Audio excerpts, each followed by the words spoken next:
નમસ્કાર, સ્વાગત છે આપનું લોકમંચમાં. અને લોકમંચમાં આજે વાત કરવી છે કાયદાની, તેની અમલવારીની. કારણ કે જે પ્રમાણે ગૃહ રાજ્યમંત્રી હર્ષ સંઘવી વારે ઘડીએ ગુનેગારોને ક્યાંક ચેતવણી આપતા હોય છે કે જો કદાચ કોઈ ગુનો કર્યો છે અથવા કોઈ એવું દુષ્કર્મ કર્યું છે અથવા કોઈ એવું ખરાબ કામ કર્યું છે તો લંગડાતા તો ચાલવું જ પડશે, તમારે વરઘોડા તો નીકળશે જ. અને વારે ઘડી આ વાત કરતા હોય છે. અને આવી જ એક વાત એમણે સુરતમાં કરી છે. અને એમણે કહ્યું છે કે રાજ્યમાં વ્યાજખોરોનો જે ત્રાસ છે અને વ્યાજખોરોને કારણે કેટલાય ઘર તૂટ્યા છે, કેટલાય લોકોએ પોતાના જીવ ગુમાવ્યા છે.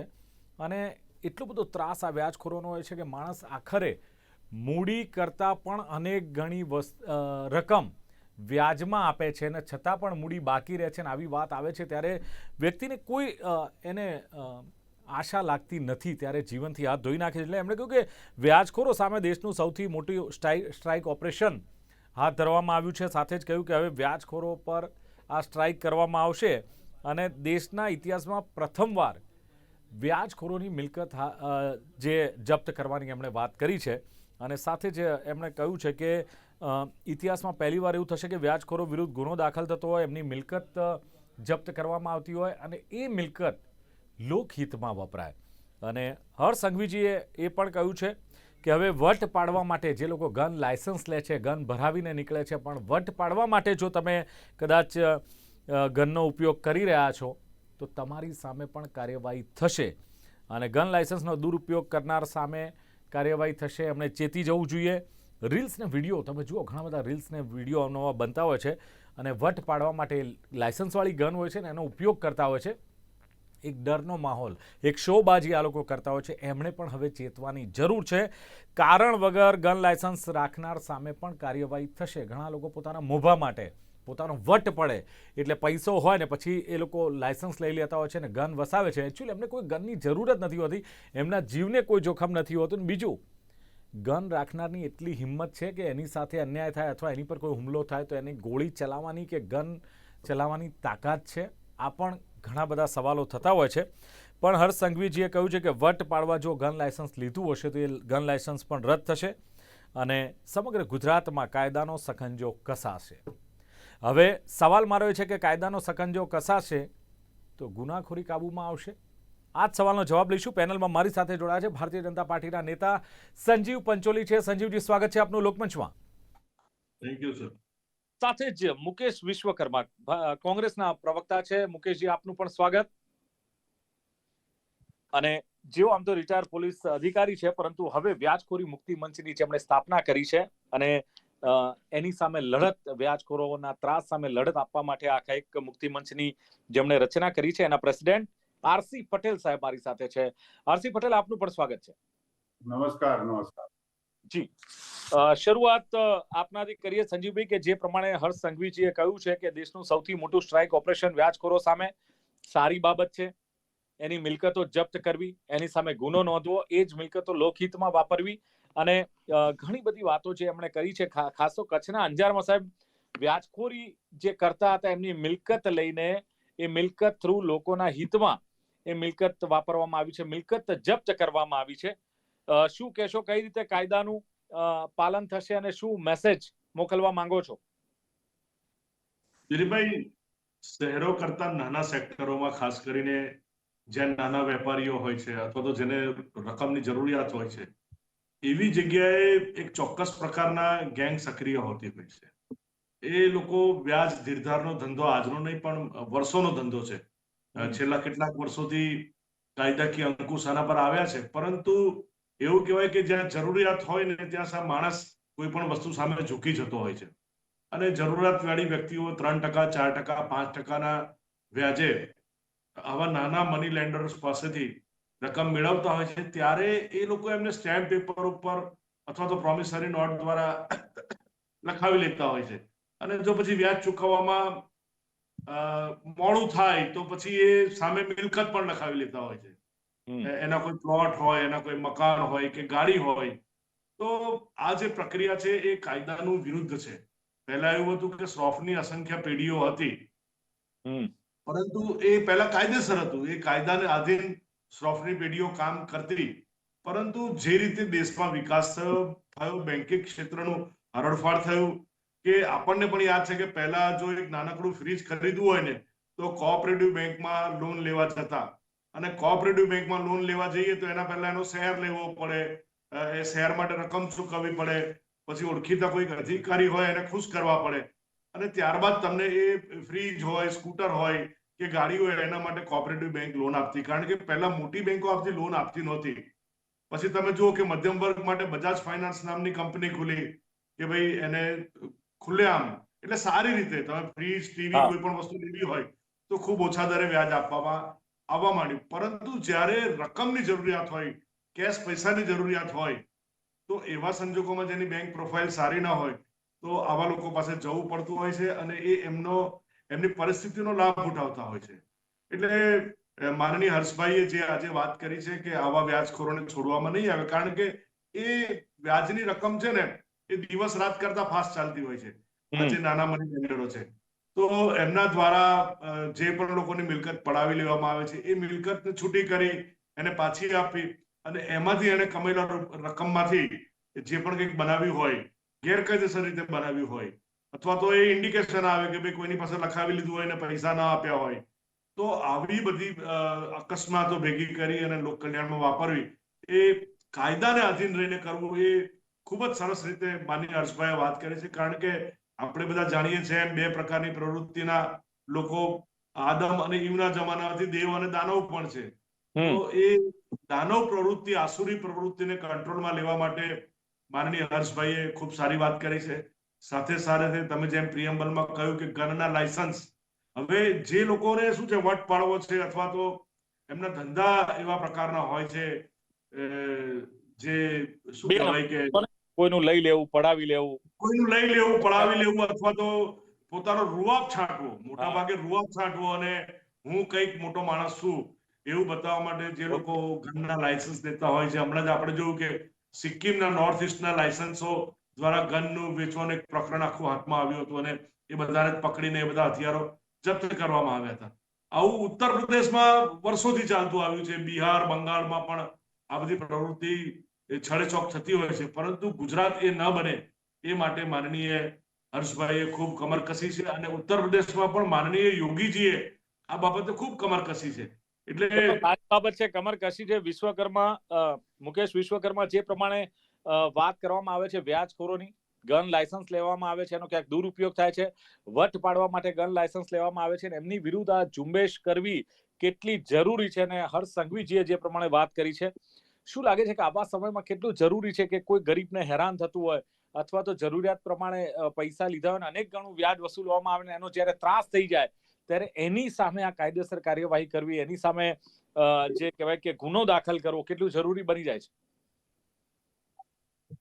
સૌ પ્રથમ તો તમારી જે વાત છે કે વ્યાજખોરો સામે લાલ આંખ કરી અને કાયદો બનાવવામાં આવે કે એવા લોકોની મિલકતો જપ્ત કરી અને સારા કામમાં વાપરવામાં આવે, પ્રજાહિતના.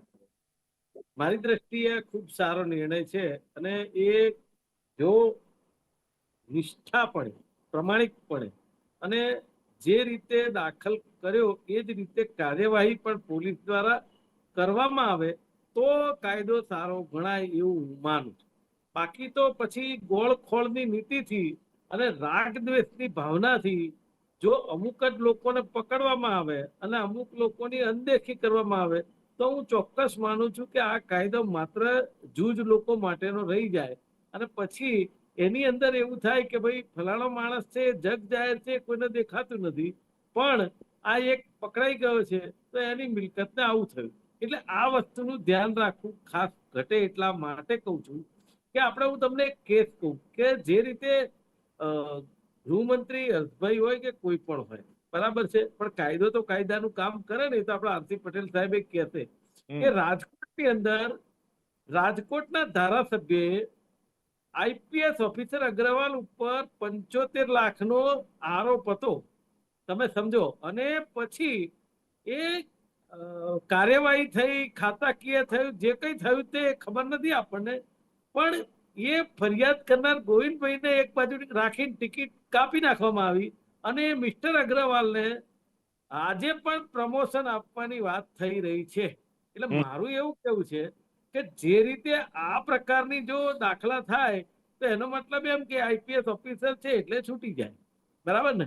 અને જે રીતે ભારતીય જનતા પાર્ટી સાથે સંકળાયેલા હોય તો એ છૂટી જાય, પણ જો કોઈ છીંડે ચડ્યો તો એ પકડાઈ જાય. એટલે એ પ્રકારની કાર્યવાહી ન થવી જોઈએ, એટલા માટે કહેવા માંગુ છું કે કાયદો બધા માટે સરખો હોવો જોઈએ. કારણ કે આપણા ગુજરાતના હોનહાર ગૃહમંત્રી જેને કહી શકાય, જેને હું લોકલાડીલા કહી શકું, એવા સ્વર્ગસ્થ હરેનભાઈ પંડ્યા, જેની હત્યા થઈ, એના હત્યારા એકે એક નિર્દોષ છૂટી ગયા થાય. આજે કોઈએ હત્યા કોણે કરી છે ને એ તમારી મારી પાસે સવાલ છે, કારણ કે બધા નિર્દોષ છૂટી ગયા.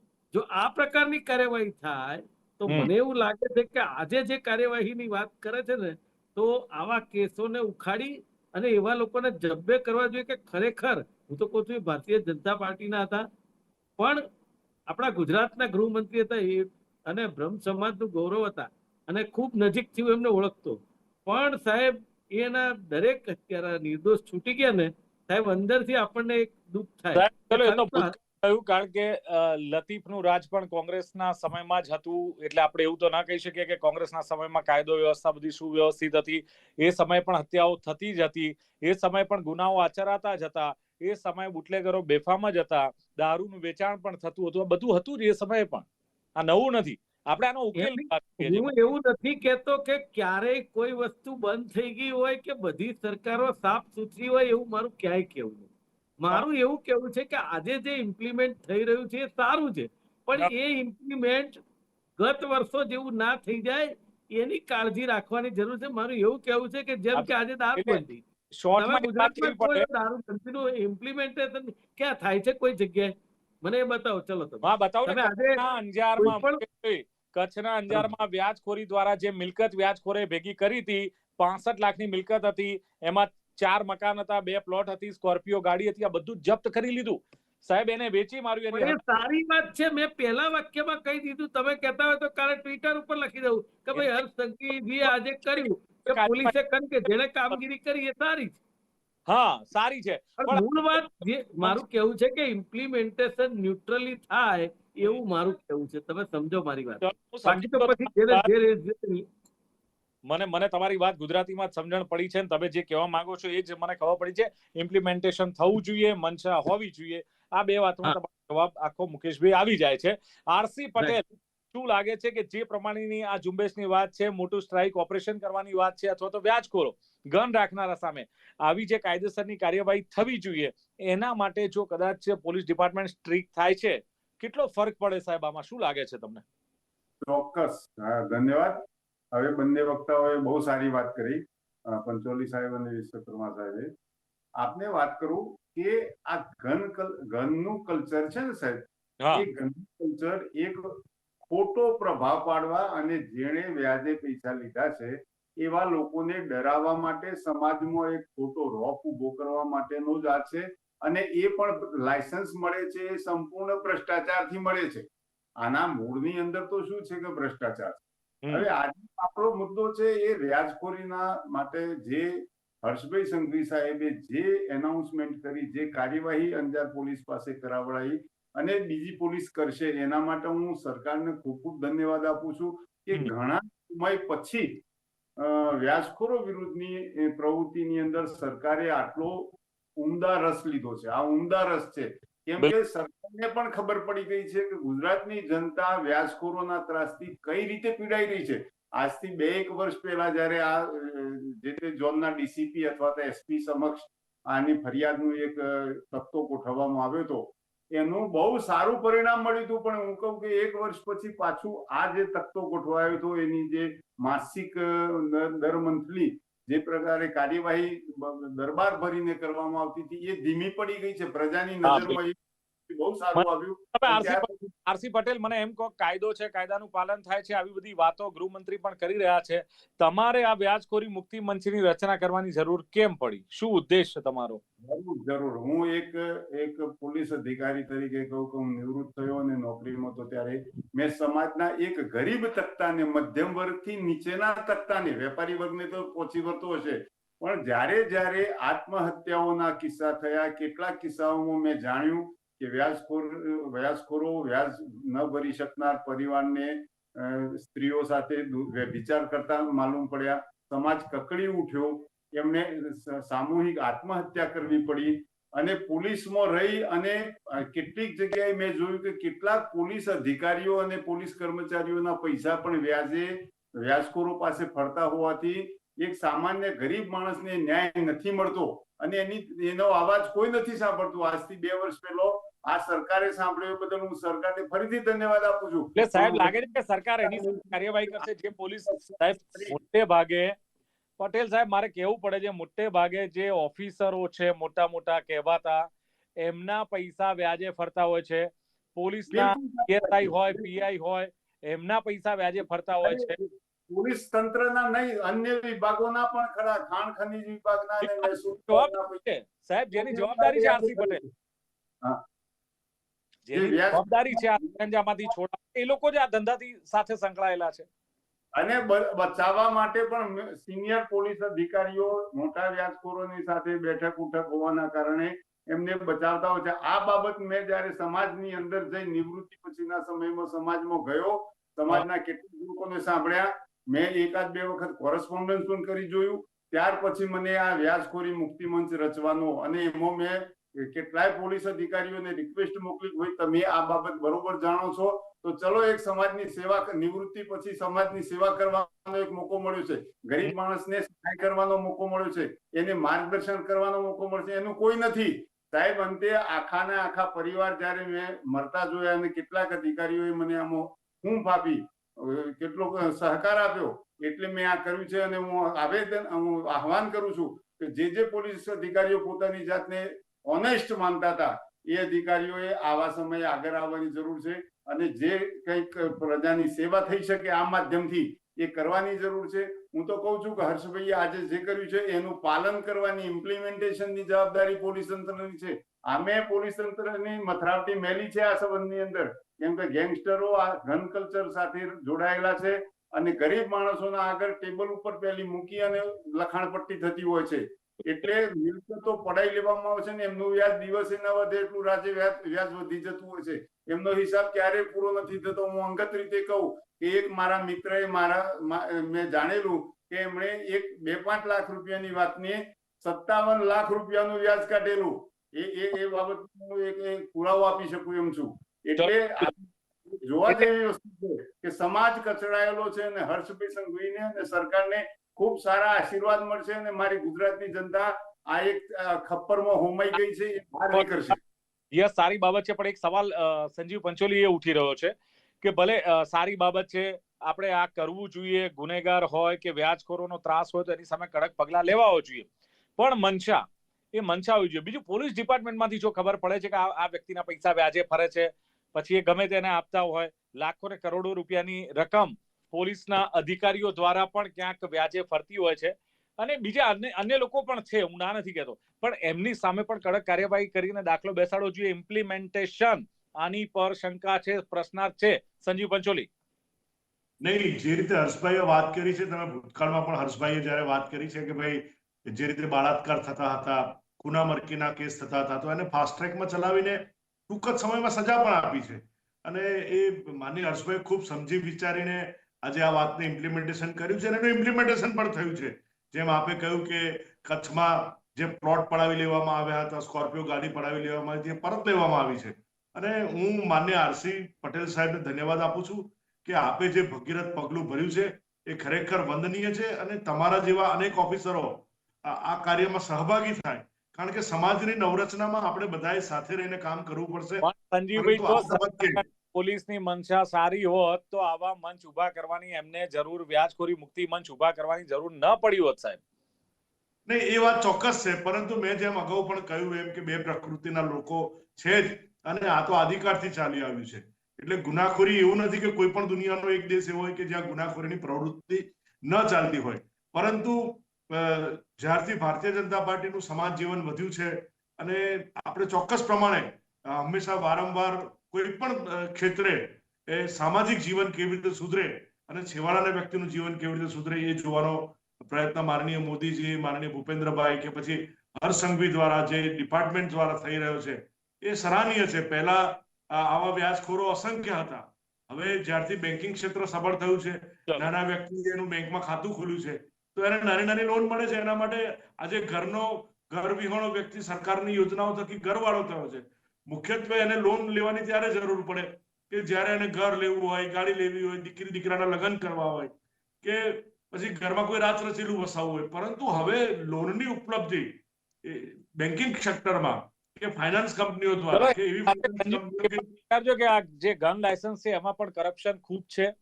કેટલાક રૂપિયા તમે ખવડાવો ત્યારે તમને ગન લાયસન્સ મળે છે. ગન લાયસન્સ એના રૂલ્સ રેગ્યુલેશન પ્રમાણે નથી મળતું, પણ તમારો રૂપિયાનો દબદબો કેટલો છે, તમે કેટલા રૂપિયા ખર્ચી શકો છો આ લાયસન્સ માટે, તો તમને લાયસન્સ મળતું હોય છે. આના પર વિચાર કરવાની ક્યાંક જરૂર છે. સંજીવભાઈ, ચોક્કસ વિચાર કરવો જોઈએ અને સરકારે આવા લાયસન્સ ના આપવા જોઈએ.